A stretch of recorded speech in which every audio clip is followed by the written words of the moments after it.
Hello. Hello. Hello. Welcome to the Cream 5 review. Cream 5 Cream. There's a bug.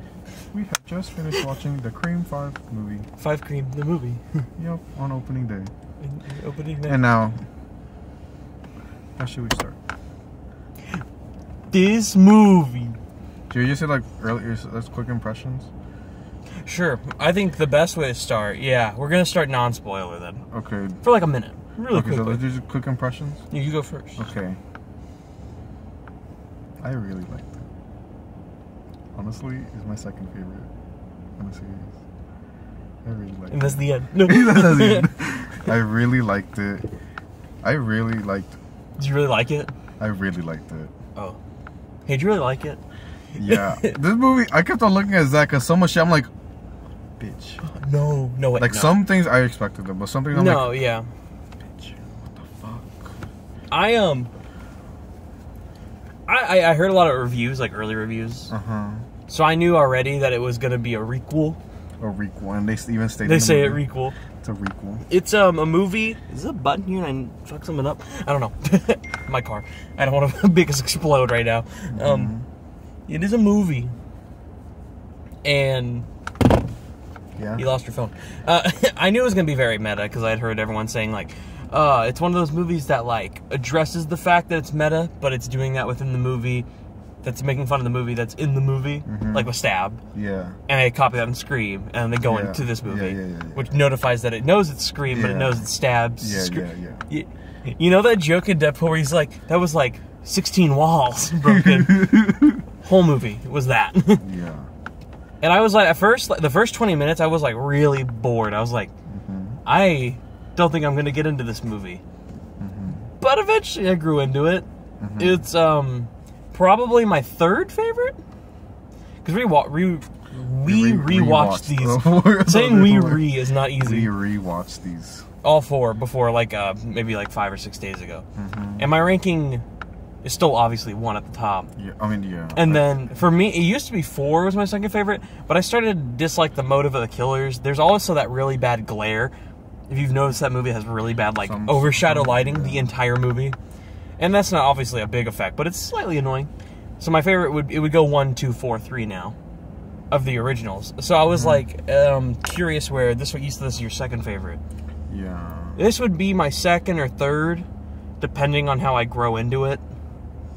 There's a lot here that I have to debate, and obviously I can't say it without getting into spoilers. So really quickly, without getting into spoilers, the best kills, the goriest kills of the franchise. I fucking adore the kills in this movie. They were really good. Some were like very memorable, and some I'm gonna be like stabbing.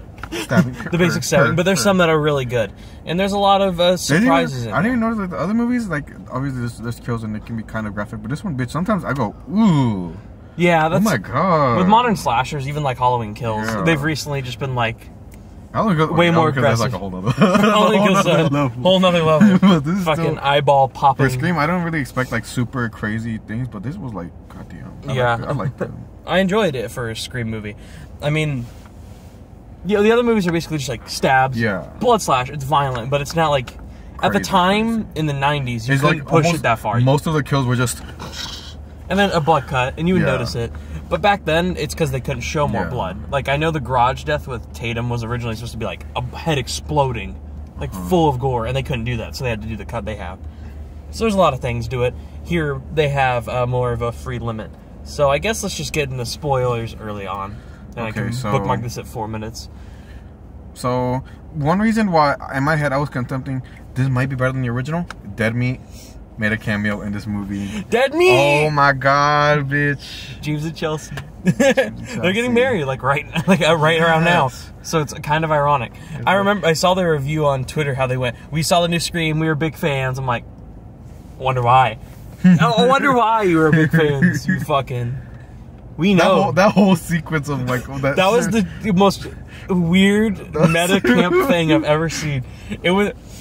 It came like right after like a really tragic death in the movie. Yes. After oh no, we're not gonna say he was death. We'll get into that later. But it came after a tragic death, and basically they're on a phone call, or the main character of Sam is on a phone call with her boyfriend Richie, and he's like watching the video that explains why Stab ate his shit, and instead of it having kill count, it's like written the same way, but it was film fails, and it was explaining how the film failed and how shitty it was. The production of Dead Meat's like background was like Dead Meat. If you watch Dead Meat podcast, it's very good quality, and the audio was. But anytime it would show like the problem with the movie, it'd have like a really fucking. It had an image. What do you call those images that have like your name on it? Oh yeah, I know. It had like their own thing, like not bookmark images. I forget what they're called.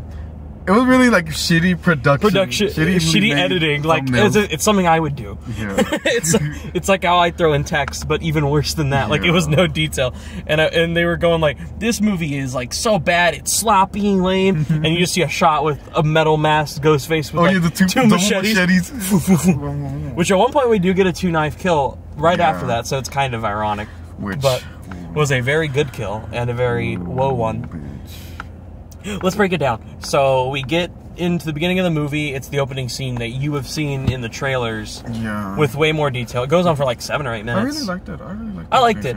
I thought it was the first one, but they made fun of the fact that they're in the modern day. Yeah. Which is, if that sounds concerning to you, warning, that's just the whole movie. That car's an idiot.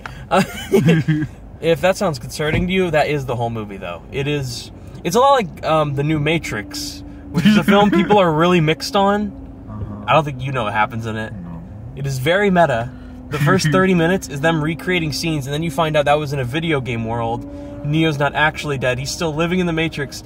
And in that world, they're making, like, video games of the original trilogy. And there's literally a line from a guy who ends up being the main villain in, like, a disguise kind of way. And he's like, you know, Warner Brothers, our parent company, doesn't want us to go the original trilogy. So they want us to sort of reboot it in the modern day. I'm like, bro, that's what you're doing. Shut up. You're just quoting yourself. And this movie's kind of like that. It is. But unlike The Matrix, I feel it was better done. I feel here is like... It didn't feel like it was going like, fuck you, audience. Nothing too crazy or like... No, it's just a lot of references to callbacks to modern movies like Hereditary, The Witch, Babadook. They call on those a lot. And old slashers within the universe, like Stab. Yeah. The funny thing is that they don't... It's not really like... annoying. The Matrix is like a really big fuck you to anyone who's a big fan, although some fans are really liking it, but it's really like a haha, you thought this is what we're doing? Fuck you guys. While this movie makes fun of the fandom of those ideas. Yeah. Literally the motive for the killers, I won't say the killers are, but it's fandom. It's literally just the fact like, we need better movies. The movies we've gotten, because we've been on Reddit and 4chan, fucking suck, and we want to prove a point. Yeah. And Reddit and 4chan, literally the whole time I was watching this, I'm like, damn, there was a post about Peacemaker on some DCU thing, and a friend, like, tagged me in it, but I couldn't comment because you have to follow and they have to limit if you can comment, and it was literally saying how this is what they're doing with fucking DC. We want Zack Snyder back. Bitch, fuck DC. I saw this on Twitter. I saw dancing. I saw that shit on Twitter. Scene? Yeah, because I saw that shit looked up like on Peacemaker on Twitter, like see what people are thinking, and there was a lot of people fucking shitting on it. Yeah, a lot of people were sitting out like, we want the original Snyder one, but you're doing kitty fucking shit ball jokes. Like, and it's like, better. It is. I would sit through this before I watch. Batman v Superman is more of a joke itself than the idea of this. Yeah. And yet this movie is those people who are shitting on Peacemaker right now. Yeah. I'm gonna kill them. That's what I'm saying. You are dead. No. So going through the actual story, opening scene, Jenna Ortega's character of Tara doesn't die. Quick note, I liked the whole cast. I did too. I didn't hate I know all of them from something. It was kind of weird because like it's a cast of teenagers that are, to a lot of people, probably not hugely known, but I've seen them all and everything. I recognize faces. I knew them all. I liked all their performances. Yeah, they're all pretty good. Roles. Yeah, they don't have. It feels at times where they have a lot to do and then they don't. I'll say the main ones, like the main two that have a lot to do, are Tara and Sam. Because they're the forefront, which I get it, like Neff Campbell is, but it feels like in the original, that group has more to do. Like each member they each have their is own more memorable and also than what they have here. Their friendship almost kind of feels like, why are y'all all accusing each other? In the original, it's not because I feel like because there's these twins. They're the nephews and niece of Randy from the original.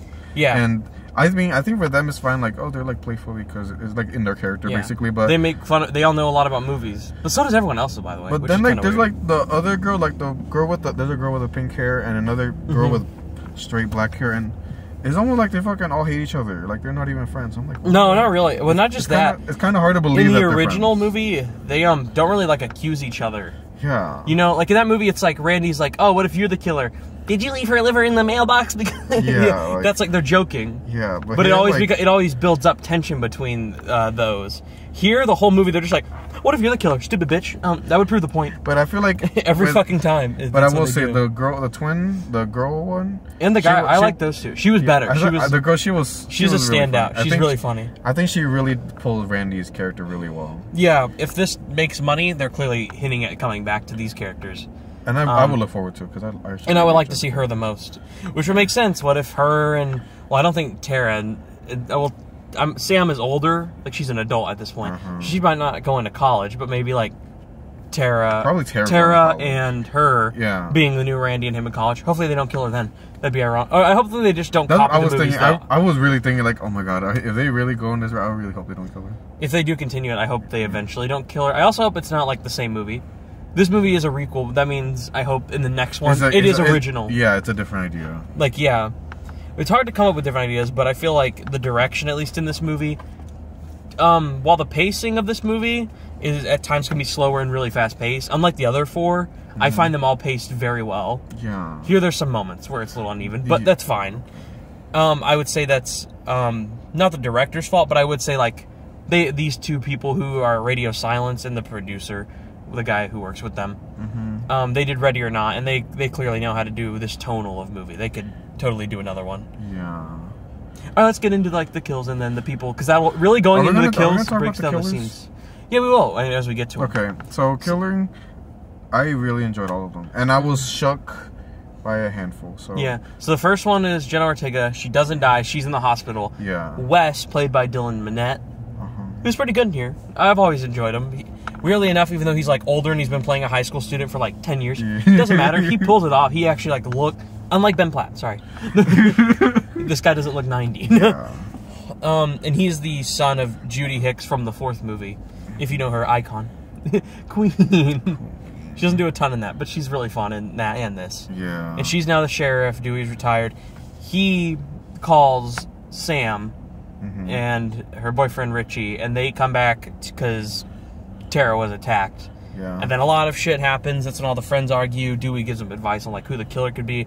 Eventually, after that advice scene, when he gives it to the whole group, and then the girl you really like, who I thought she was my favorite character of the new ones. She was my favorite. The movie girl, the lesbian one. Was her name Mindy? I think it was Mindy. It was Mindy Meeks and Chad Meeks. Yeah. Those were the two.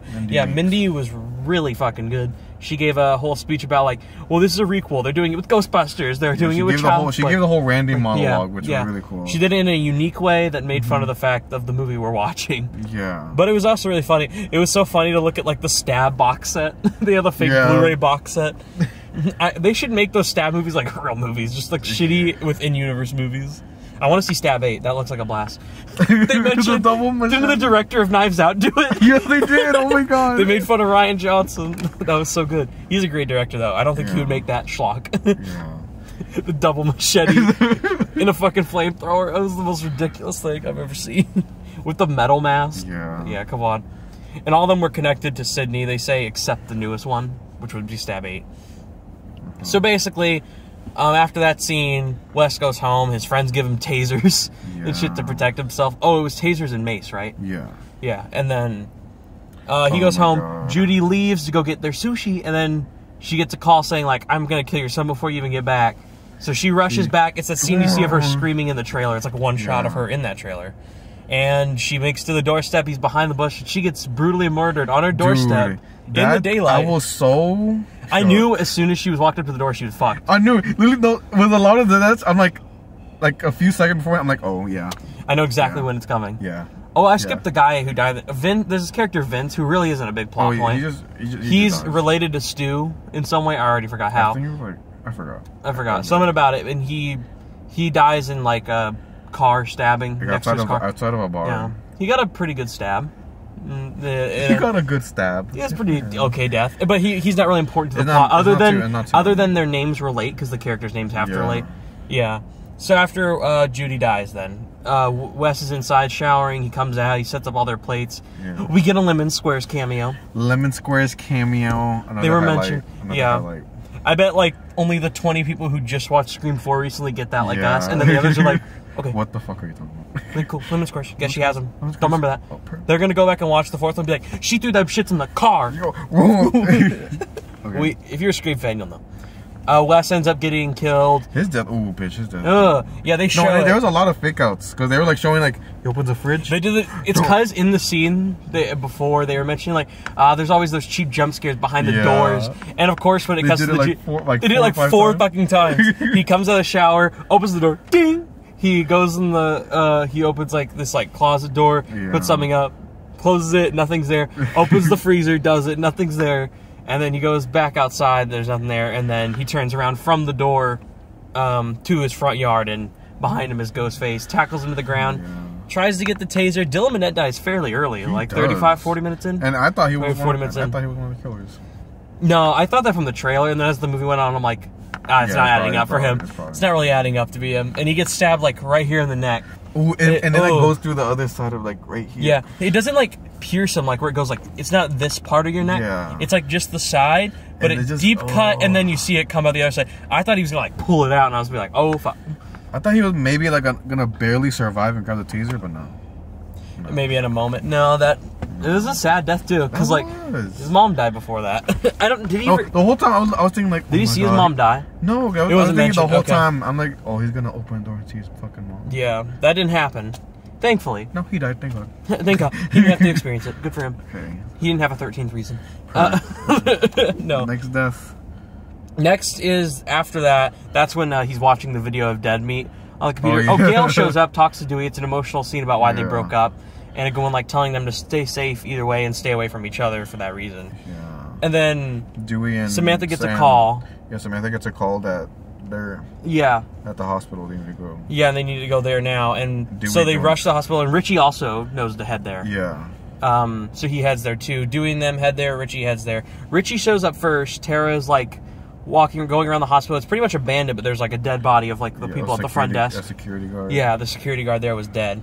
She's on the wheelchair, and then she rolls back into her room, and then Richie shows up. She thinks it's Ghostface, so she like hits him with the fucking phone, and he's just like, what the fuck are you doing? And he goes, I heard you might be in trouble, and then she was like, well, why are you here? And then immediately he gets attacked, Richie gets cut, knocked to the ground.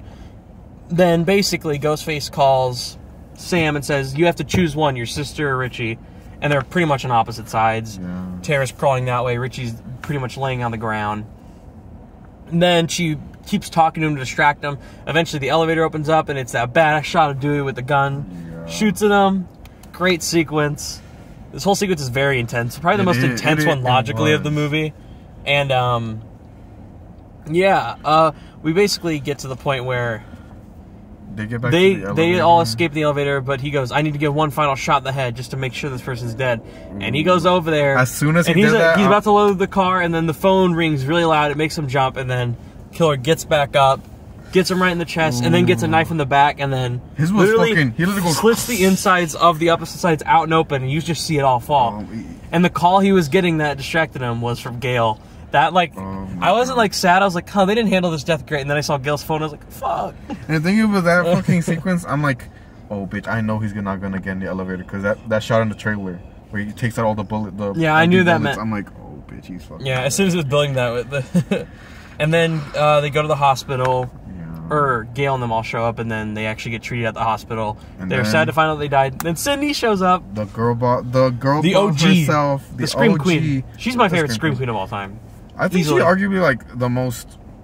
I'd say the most iconic is Jamie Lee Curtis. Like, she's the most iconic, but like most like, I guess skilled or survivalist. Yeah, my personal favorite has always been Nev. She has like a sad backstory, and she's funny, and she kicks ass all the time. So it's kind of a great character. I think. And she survived. She survived so much. Yeah, she survives this. Good for her. Literally 5 fucking times. Yeah, I don't think she's coming back though. I think this was like the turn off of it. I want to say like I really hope for the next movie they just don't call her.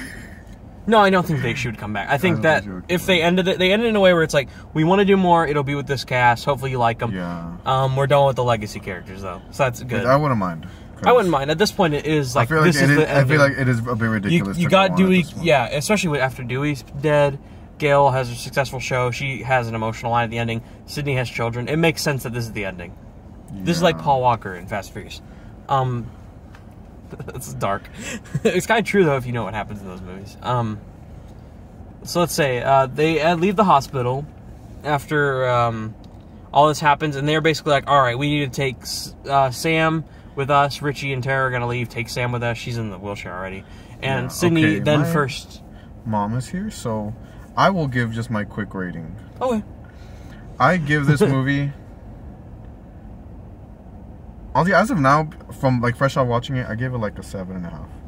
Oh, and I really fucking enjoyed it. And the killer, I'll just say the killers I really fucking liked. I did enjoy them. One of them more than the other, but I still really enjoyed both. Actually, which one did you like more? The girl. I think she was so fucking ridiculous. I think she's so ridiculous, but as a character throughout the movie, I liked more. I enjoyed. I liked her role. Richie's was also funny though. Richie was great. I think, okay, yeah, so the killers are Jack Quaid, Richie, and then Amber. But I liked Richie a bit more than her. She was so ridiculous and funny, but as a character and an actual performance, I thought Richie did better. And Jack Quaid's logically better, but I know what you mean. She's like going to be the funny, quotable one. And her death. Her death was the whole sequence. Insane. Insane. As it built up, I was like, oh, I didn't notice it was hand sanitizer. She got hand sanitizer thrown on her. She got attacked over the desk. She accidentally hits and turns on the fucking oven. And so because she accidentally turns on the oven, Gail pushes her, flips her, she shoots her in the side with the gun, and because of that, she goes, ah, I got hit, and she falls right on the stove. She's just got covered in hand sanitizer, so she fucking ignites, and you just see, ah! Another hilarious moment is, Sydney really quickly is going around the house. It's Schumacher's house at the end, and she goes to the upstairs room, shoots through all the doors to make sure no one's behind him, and she accidentally hits Richie, and he goes like, "Ah, what the fuck are you doing?" And she's like, "What are you doing?" And then Ghostface pops out behind Sydney, and he goes, "Oh my god, it's Ghostface!" Oh my god, it's Ghostface! At that moment, yeah, it's him. I was like, "Oh, dude," the way he said it. Oh my god, it's Ghostface! It was like a joke. It didn't seem like a real line. It was so funny. Yeah. All right, yeah. Okay. 7.5 out of 10. Yeah. 7.5 out of 10. I would heavily recommend, even if you haven't watched any of the others. Yeah, at least see 1 and 4 would make the most sense. Bye. Fuck that guy, bro. What? I am not. My Grimes vinyl. Thank you. He bought a Grimes vinyl. Can you believe this bitch? All right, I'm gonna buckle up. I'm not gonna leave. I'm gonna explain a few more things, but I'm just gonna get ready because there's only a little bit to explain. Smell like shit. I hope that's outside and not my car about to blow up. So I mentioned Richie and Amber, the killers. They get to the final scene. All of them are there, Gail, Sydney, and all them. And basically, in a simple way, they fight off Richie, who's the boyfriend of our main character, Tara. No, sorry, Sam. Tara. I'm gonna get them confused all the time. I don't know why. And then the best friend of Tara is Amber. Amber's like the crazy girl. She's in Once Upon a Time in Hollywood. You'll recognize her if you know Once Upon a Time in Hollywood. Weirdly enough, she gets lit on fire in both movies and dies. So pretty iconic. And gets shot after she does that happen. It's almost like all together. How fucking crazy is that? Yeah, I loved it. This is a really fun movie. I think the meta-ness can become overbearing at times. Some of the jokes can become overbearing at times. The pacing is a little more wonky, especially more than 1, 2, and 4, which I think have really good pacing from Wes Craven. I would argue that is the reason. But this is a really enjoyable film. There is no reason to miss it. Everyone should see it. If you're a Scream fan or if you're not, it's a fun horror movie. It's maybe, besides the movies like Tragedy, Macbeth, and Cyrano that are hitting for like Oscar buzz time, logically as a 2022 movie, I would say it's the...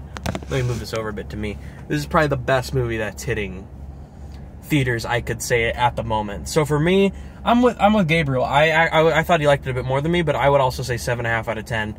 On a rewatch, could go up, could go down. I'm about to see it with my mom, because she's a big Scream fan too. We watch those together. So I'm going to see how I feel with it after I see it with her. And I will come back and give like a quicker update. Because you're going to see this video after I already have seen it again, because I don't want to post spoilers until like Saturday or Sunday. You're probably seeing it then. I will do a non-spoiler review. That'll be before, so go watch that one. I'd already done it by this point. Not in my head I have, not in the video that... Now, You get it. Yeah, good performances. I think Jack Quaid and the girl who played Mindy Meeks were the scene stealers for me. Out of all of them, a lot of fun moments, a lot of goofy moments, a lot of good kills. If you're a Scream fan, it works. Some of the legacy character stuff felt a little cheesy to me that I didn't mention, but it works overall. Emotional. Dewey's death did have me sad. And yeah, I heard someone in the audience gasp and get sad. So, you know, it really worked for this audience. They're clearly Scream fans here, too. So, 7.5 out of 10 from both me and Gabriel. Do check it out. It's in theaters right now. And next time I'll see you for a review after this. Let me think what's coming out. I have no clue the fuck what's coming out this next week. I don't really care about January titles. They're not really great. But I know for sure Jackass and Moonfall are coming soon. And Cyrano. I should be able to see that soon. So, more of these coming soon, and a ranking of everything I saw in 2021 sometime in February. And go see Scream. It was really good. I don't know what I'm doing. It's a Scream, baby! And these days, you gotta have a sequel. Sorry. I don't know. I love Matthew Lillard. I actually we did think at one point, like, maybe Stu would show up? Maybe not. It'd be interesting, though. No Stu show. Oh, we didn't mention. Big thing. Holy shit. Why need to throw this at the ending? I combined Tara and Sam. Sam and Tara are basically the actual children of Billy Loomis, as their mom had slept with Billy Loomis, and they're the children of the actual murderer of Billy Loomis, you know, Skeet Ulrich, who does come in the movie de-aged, voiced by him in visions for Sam. And that was interesting to see him back, and I was like, oh shit, that's actually Skeet. And at one point I was like, it'd be funny if they also had like some vision of, like, I don't know, Stu. Didn't happen, but that's why I want to mention Skeet Ulrich. So yeah, he's in it too. His scenes were also a little cheesy, and the de-aging you could tell, but it was cool. That Dead Meat cameo had us laughing our asses off, though, so good job, James and Chelsea. That was amazing. Congrats on the wedding, for real. That's it for real. Bye! I'm gonna go get, like, McDonald's or some shit. I don't know.